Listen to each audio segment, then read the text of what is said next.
সালাম এবং শুভেচ্ছা। আসসালামু আলাইকুম। অনেকক্ষণ হয়ে গেছে, আমাদের অনেক নেতৃবৃন্দ বক্তব্য রেখেছেন। রোদ্রে অনেকে দাঁড়াতে পারছেন না, আশেপাশে বিল্ডিংয়ের নিচে কিংবা এখানে সেখানে দাঁড়াচ্ছেন, কষ্ট করছেন, আপনাদেরকে ধন্যবাদ জানাই। আজকে আমাদের যে দাবি, আমাদের ব্যানারে স্পষ্টভাবেই লেখা আছে, দেশের গণতান্ত্রিক ব্যবস্থা ধ্বংস করে ফ্যাসিবাদ কায়েম, ক্ষমতা এসেই সামরিক বাহিনীকে পঙ্গু করার জন্য ভারতীয় নীল নকশায় পিলখানায় সেনা হত্যাকাণ্ড 2014 সালের 2013 সালের 5ই মে শাপলা চত্বরে আলেম ওলামাদেরকে হত্যা এবং 2024 সালে ছাত্র জনতার শান্তিপূর্ণ আন্দোলনে নির্বিচারে গণহত্যা চালিয়ে তারা যে ফ্যাসিবাদকে দীর্ঘস্থায়ী করতে চেয়েছিল, এই গণহত্যার সাথে যারা জড়িত তার মূল পরিকল্পনাকারী, মূল নির্দেশদাতা, মূল মাস্টার মাইন্ড ছিলেন ফ্যাসিস্ট সরকারের প্রধান শেখ হাসিনা। শেখ হাসিনাকে ভারত তাদের দেশে আশ্রয় দিয়েছে।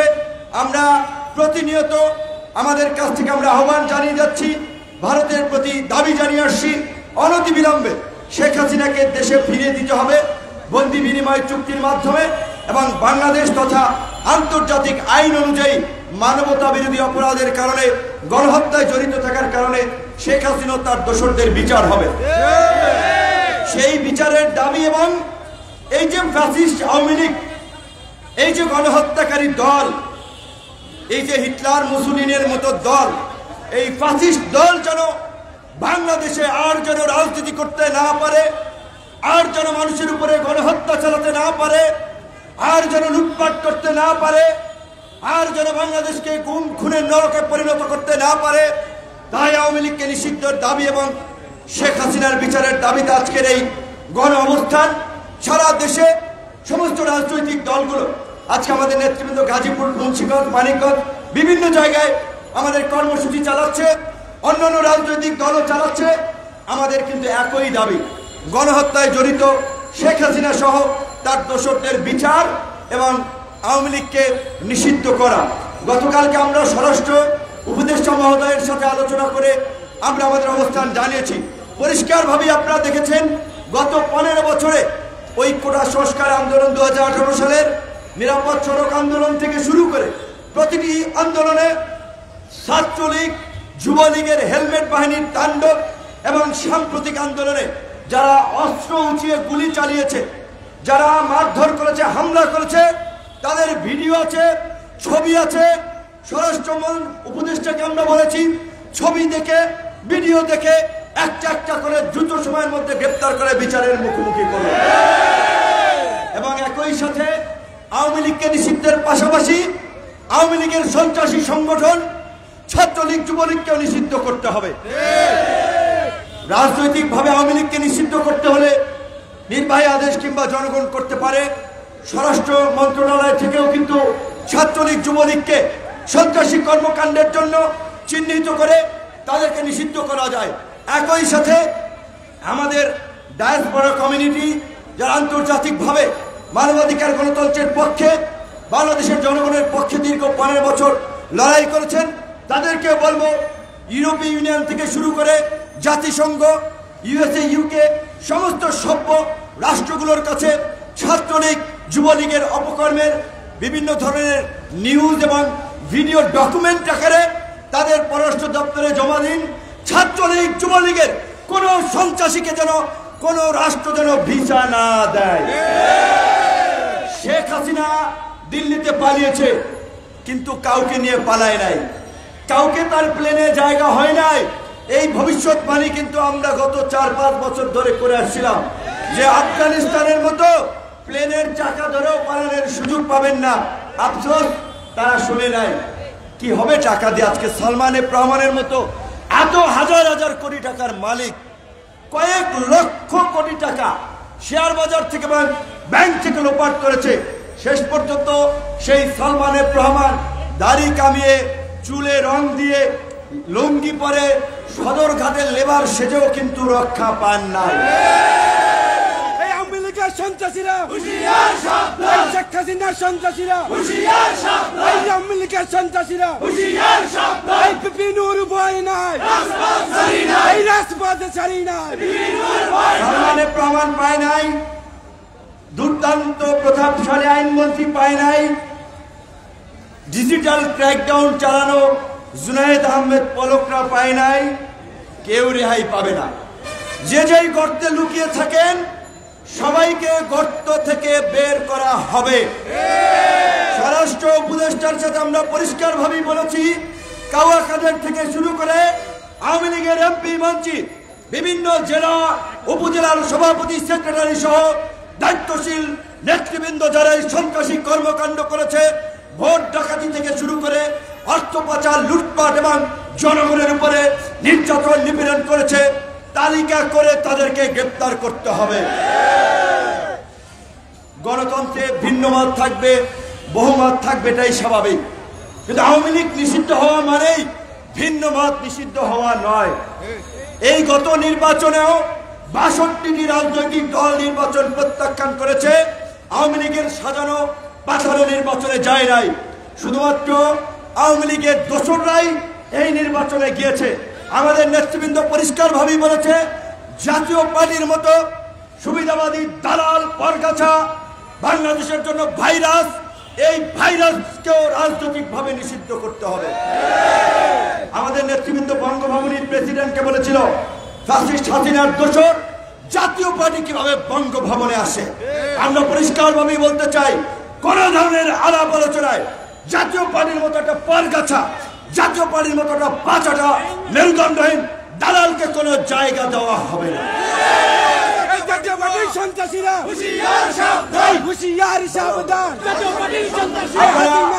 আমাদের শিক্ষিত ছাত্র যুবক তরুণ বন্ধুরা বক্তব্য দিচ্ছেন, টকশো করছেন, অনেক কথা বলছেন।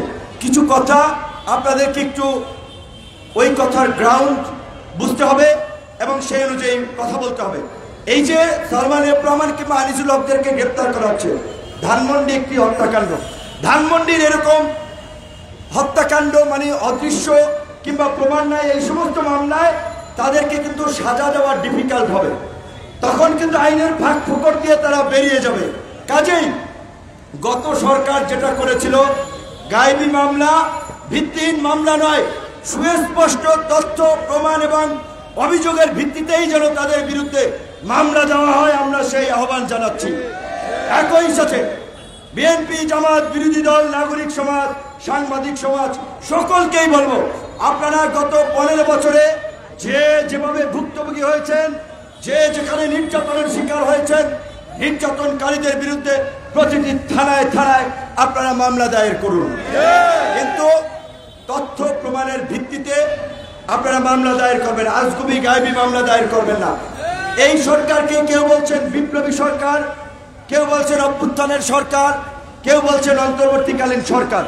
প্রকৃত হচ্ছে রাষ্ট্রপতি চুপ্পু সাহেবের কাছে শপথ নিয়ে তারা আইনগতভাবে কিংবা নৈতিকভাবে বিভিন্নভাবে তারা একটা অন্তর্বর্তীকালীন সরকার হয়েছে। এটা বিপ্লবী সরকার নয়, তাহলে প্রেসিডেন্টের কাছে শপথ নিত না।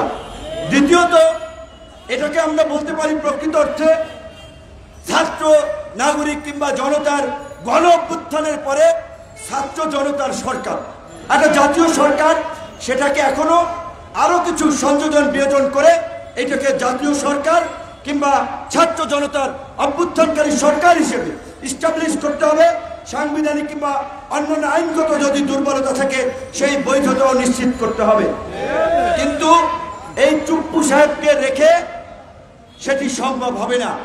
ঝুঁকি আছে, ভারত খেলছে, বাংলাদেশকে অস্থিতিশীল করার চেষ্টা করছে, ভারত তার দোসরদেরকে নামিয়ে দিয়েছে।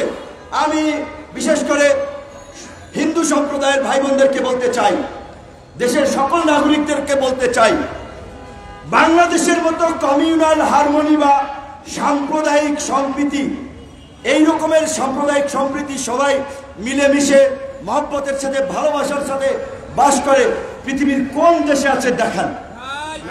ভারতে যে বাবরি মসজিদ থেকে শুরু করে গরুর গোশত বহন করার কারণে আগুন দেওয়া হয়, পিটিয়ে মারা হয়, এই যে ছাত্র জনতার অভ্যুত্থানের পরেও শাহবাগে বিভিন্ন সংখ্যালঘু সম্প্রদায়ের মানুষ আন্দোলন করছে, প্রতিবাদ করছে, রাষ্ট্রীয় ভবন প্রধান উপদেষ্টার যমুনার সামনে যাচ্ছে, কেউ তাদেরকে বাধা দিচ্ছে? সুতরাং এইখানে সবার স্বাধীনতা আছে, এইখানে সবাই কথা বলতে পারে, এইখানে সবাই অধিকারের জন্য আন্দোলন করতে পারে, এইখানে সবাই নিরাপদ। কাজেই আপনারা ভারতীয় এজেন্ডা বাস্তবায়ন করার জন্য ভারতীয় দালালদের কথায় প্রভাবিত হয়ে দয়া করে এই মুহূর্তে এই সরকারকে বিব্রত করবেন না, দেশকে অস্থিতিশীল করবেন না। আমরা বলছি, বিএনপি, আমরা সব রাজনৈতিক দল আমরা ডিরেকশন দিয়েছি সাম্প্রদায়িক সম্প্রীতি রক্ষা করার জন্য কোন সংখ্যালঘু যেন হামলা মামলার শিকার না হয়, সেজন্য কমিটি করে পাড়া মহল্লায় তাদের সেফটি, তাদের প্রতিষ্ঠানগুলোকে রক্ষা করা। বর্তমান সরকার গঠন হয়েছে, কিন্তু এই সরকারের রাহুর গ্রাস বলেন, রাহু কিন্তু কাটে নাই, রাহু আছে অনেক। সরকারকে অস্থিতিশীল করার জন্য, ব্যর্থ করার জন্য, অকার্যকর করার জন্য অনেকভাবে প্রচেষ্টা চালানো হচ্ছে। আপনাদের ভুলে গেলে চলবে না, গত 15 বছরে পুরো প্রশাসনকে শেখ হাসিনা তার চাটুকার, দালাল, দুর্নীতিবাজ, নৈতিকভাবে বিচ্যুত তাদেরকে দিয়ে প্রশাসন সাজিয়েছে। থানায় পুলিশ এখনো অনেক জায়গায়, থানা জেলা অনেক জায়গায় কর্মস্থলে যোগ দেয় নাই। ওই যে আওয়ামী লীগের চাটুকার, দালাল, দুর্বৃত্তরা পুলিশকে ভুল বোঝাচ্ছে, ডিমোটিভেট করছে, তোমরা যাইও না, তোমরা তোমাদের নিরাপত্তা নাই। কিন্তু আমরা পরিষ্কার ভাবি, আপনাদের এইখান থেকেও আমরা যেহেতু যুগপৎ আন্দোলন করেছি, রাজনৈতিকভাবে সমস্ত বিরোধী দলকে নিয়ে রাষ্ট্র মেরামতের রূপরেখা থেকে শুরু করে অন্তর্বর্তীকালীন সরকারকে সহযোগিতা করছি। সমস্ত রাজনৈতিক দলের নেতা কর্মীদের উদ্দেশ্যে বলবো, আপনারা প্রত্যেক দলের পক্ষ থেকে ইউনো, ওসি, ডিসি, এসপি তাদের সাথে মিটিং করে তাদেরকে আমাদের এই আহ্বান পৌঁছে দিবেন। আমাদের জাতীয় নেতৃবৃন্দ, আমাদের নেতৃবৃন্দ দিক নির্দেশনা দিয়েছে আইন শৃঙ্খলা পরিস্থিতি স্বাভাবিক করতে আপনাদেরকে সহযোগিতা করার জন্য। আপনারা ওসি, ইউনো, ডিসিএসপি তাদেরকে আস্থায় নিয়ে আসুন, তাদেরকে মনোবল বৃদ্ধি করুন। কারণ স্বাভাবিকভাবেই যে পরিস্থিতি হয়েছে এবং এখনো একটি দুষ্কৃতিকারী গ্রুপ যারা একটা অস্থিতিশীল পরিস্থিতি তৈরি করার চেষ্টা করছে, তাদের প্রশাসনের অনেকেরই হয়তো মনোবল কিছুটা ভেঙেছে। আবার যারা দুর্নীতি লুটপাট করেছে তারা তো জানে তাদেরকে বিচারের মুখোমুখি হতে হবে, তাদেরকে চাকরিচ্যুত করা হবে। কাজেই ওরাও প্রশাসনের মধ্যে নানান ধরনের অস্থিরতা তৈরি করার চেষ্টা করছে। গতকালকে আমরা স্বরাষ্ট্র উপদেষ্টাকে বলেছি, গত 15 বছরে যারা পদোন্নতি পায় নাই, পদ বঞ্চিত ছিল, বাধ্যতামূলক অবসরে গিয়েছে কিংবা অন্যায়ের শিকার হয়েছে, তাদের প্রত্যেককে সকল সুযোগ সুবিধা সহ চাকরিতে পুনর্বহাল করুন। এবং একই সাথে পুলিশি ব্যবস্থা যদি সক্রিয় করা না যায়, আইন শৃঙ্খলা পরিস্থিতি স্বাভাবিক করা ডিফিকাল্ট হবে। সেই কারণে আমরা দাবি জানিয়েছি দ্রুত সময়ের মধ্যে প্রয়োজনে আরো নতুন পুলিশ নিয়োগ দেওয়া। একই সাথে আমরা বলেছি যে সমস্ত জায়গাগুলো ঝুঁকিপূর্ণ রয়েছে, পুলিশের মনোবল বৃদ্ধি করার জন্য ওই সমস্ত থানায় প্রয়োজনে 10 কিংবা 20 জন সদস্যের একটি সামরিক বাহিনীর টিম ওখানে দিয়ে দেওয়া। আশা করি সেটির প্রয়োজন হবে না। কিন্তু এই সরকারের জন্য আমরা যেটা বলেছি, দুটি এই মুহূর্তের বড় চ্যালেঞ্জ, একটি হচ্ছে আইন শৃঙ্খলা পরিস্থিতি স্বাভাবিক অবস্থায় ফিরিয়ে এনে রাজনৈতিক স্থিতিশীলতা প্রতিষ্ঠা করা, আরেকটি হচ্ছে অর্থনৈতিক গতিশীলতা ধরে রাখা। কাজে এই জন্য আমরা যেটা বলেছি, এই সরকারের অনেকেরা কেউই কোনো রাজনৈতিক দলের সাথে ছিলেন না, তাদের অনেকের রাষ্ট্র পরিচালনার অভিজ্ঞতা নাই। কাজে আমরা তাদেরকে এখানে বসিয়েছি, তারা আমাদের মনোনীত সরকার, সুতরাং তাদেরকে সব ধরনের সহযোগিতা আমাদেরকে করতে হবে। দু একজনের কথা শুনেই রিয়াক্ট করা যাবে না, ক্ষোভ দেখানো যাবে না, একটু সময় নেন, তাদের কার্যক্রম দেখেন। আমার দৃঢ় বিশ্বাস, আমরা যে আস্থা এবং বিশ্বাসের জায়গা থেকে তাদেরকে সরকারে বসিয়েছি, তাদেরকে দায়িত্ব দিয়েছি রাষ্ট্র মেরামত করা, রাষ্ট্রের কাঠামোগত একটা গুণগত পরিবর্তন করা, রাজনীতিতে একটা ইতিবাচক পরিবর্তন আনা, সেটি তারা করবেন। সেই সময়টুকু পর্যন্ত তাদেরকে দিতে হবে। ছাত্রলীগ, যুবলীগ, আওয়ামী লীগের রুট লেভেলের নেতা কর্মীদেরকে বলবো, আপনাদেরকে আগেও বলেছি, যারা আওয়ামী লীগ করেছেন চুপচাপ থাকুন। আওয়ামী লীগের মতো ফ্যাসিস্ট দল এই দেশে কখনো রাজনীতির সুযোগ পাবে না। ছাত্রলীগ, যুবলীগকে নিষিদ্ধ করা হবে। আপনারা যদি ওই যে বরগুনা কিংবা গোপালগঞ্জে ওই যে যারা লাফালাফি করছে তাদের মতো আস্ফালন দেখানোর চেষ্টা করেন।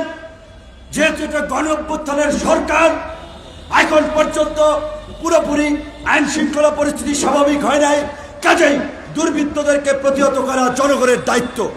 তাহলে এই ছাত্রলীগ, যুবলীগ, আওয়ামী লীগ যদি দেশকে অস্থিতিশীল করতে চায় তাদেরকে গণধোলাই দেওয়া আপনাদের দায়িত্ব।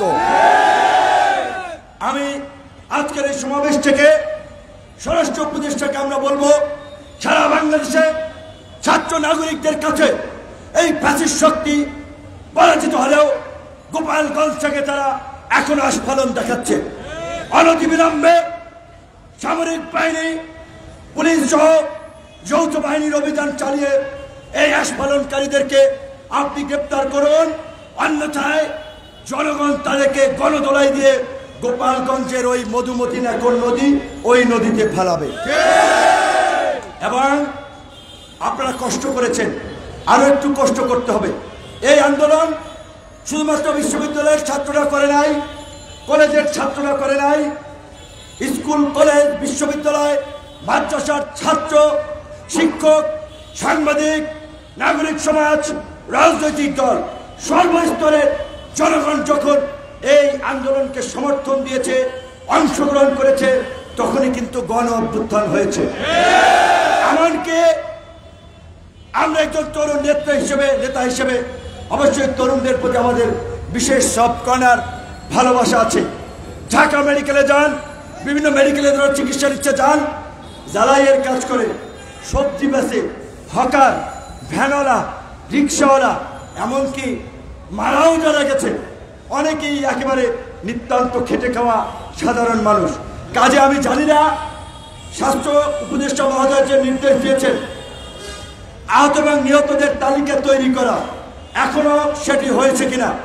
না হয়ে থাকলে আমি অনুরোধ জানাবো আগামী 7 দিনের মধ্যে আহত এবং নিহতদের তালিকা তৈরি করে নিহতদের পরিবারকে 1 কোটি টাকা করে আর্থিক ক্ষতিপূরণ এবং আহতদের পরিবারকে চিকিৎসার জন্য যথাযথ ক্ষতিপূরণ এবং যাদের এখনো চিকিৎসার প্রয়োজন, আমার বিশ্বাস বাংলাদেশের চিকিৎসা সম্ভব।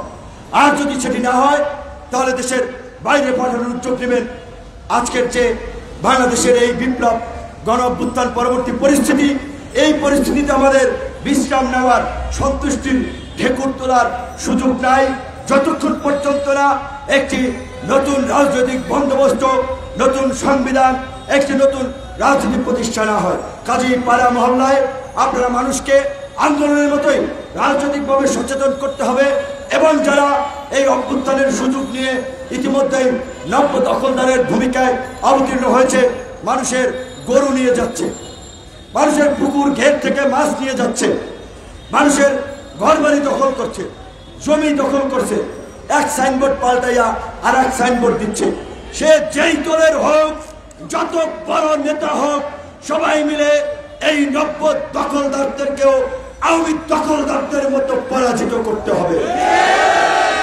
যেহেতু আমাদের নেতৃবৃন্দ বলেছে আপনারা কষ্ট করেছেন, আরেকটু কষ্ট করার জন্য বলেছে যে একটি গণ অবস্থান পরবর্তী একটি সংক্ষিপ্ত গণমিছিল কর্মসূচির সেই মিছিল আমরা এখন অল্প সময়ের জন্য করে আমাদের প্রোগ্রাম শেষ করতে চাই। আমরা যেটা বলেছি, আমাদের স্লোগান লাস্ট প্রোগ্রামে কিন্তু আমরা বলেছিলাম,